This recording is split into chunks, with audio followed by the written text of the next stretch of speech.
থাইল্যান্ডের চিকিৎসা শেষে দেশে ফিরেছেন সাবেক রাষ্ট্রপতি আব্দুল হামিদ। বিমানবন্দরের সকল আনুষ্ঠানিকতা শেষ করার পরে রাত 2:45টার দিকে হজরত শাহজালাল আন্তর্জাতিক বিমানবন্দর ত্যাগ করেন তিনি। এ সময় তার সঙ্গে ছিলেন তার ছোট ছেলে এবং শ্যালক।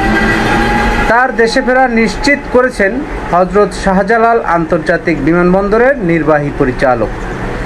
তীব্র সমালোচনা ও খুনের মামলা নিয়ে কেন তিনি দেশে ফিরলেন এ নিয়ে বেশ চর্চা চলছে সমাজের বিভিন্ন স্তরে। গত 8ই মে থাই এয়ারলাইন্সের একটি ফ্লাইটে করে ব্যাংককের উদ্দেশ্যে দেশ ছাড়েন সাবেক রাষ্ট্রপতি আব্দুল হামিদ। বিষয়টি দেশের রাজনীতি অঙ্গনে প্রকাশ পেলে শুরু হয় নানান গুঞ্জন ও তীব্র আলোচনা।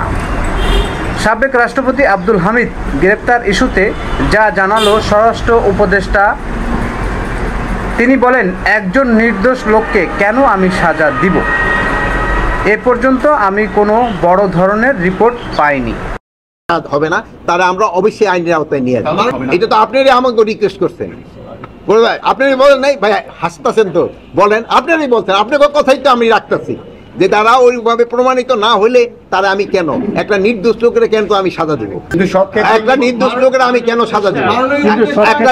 একটা আর ভাই শেষ করতে দেন, একটা দোষী যে হবে তারা আমরা শাস্তি দিব। এখন এদের ক্ষেত্রে একটা কিশোরগঞ্জে এদের ক্ষেত্রে ধরেন একটা উপদেষ্টাদের একটা 3 জনের একটা কমিটি হয়েছে, ওনাদের একটা রিকমেন্ডেশন দিছে।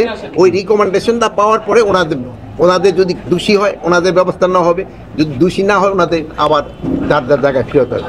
এই আজকের পরিদর্শন হলো এদের সাথে 1 নাম্বার হলো ছিল ঈদের শুভেচ্ছা বিনিময় করা, 2 নাম্বার তাদের থাকা এবং খাওয়ার ব্যবস্থা দেখা।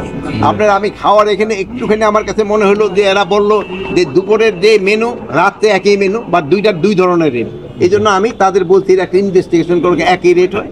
আর আমি আরেকটা বলে গেছি, একজন এসআই রে পুরো পার্টিকুলার ডিউটিতে রাখবে, যিনি এই এদের খাবারটা তদারকি করবে।